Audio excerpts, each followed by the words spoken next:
সম্প্রতি ভারতের রাজধানী নয়াদিল্লিতে প্রকাশ্য এক অনুষ্ঠানে অডিও বক্তব্য দিয়েছেন মানবতাবিরোধী অপরাধে মৃত্যুদণ্ডপ্রাপ্ত ক্ষমতাচ্যুত সাবেক প্রধানমন্ত্রী শেখ হাসিনা।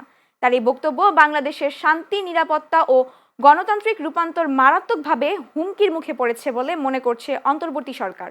রোববার বিকেলে এক বিবৃতিতে এ তথ্য জানিয়েছে পররাষ্ট্র মন্ত্রণালয়। এতে বলা হয়, দিল্লিতে প্রকাশ্য অনুষ্ঠানে শেখ হাসিনার বক্তব্য দেয়াকে কেন্দ্র করে গভীর বিস্ময় ও ক্ষোভ প্রকাশ করছে বাংলাদেশ সরকার।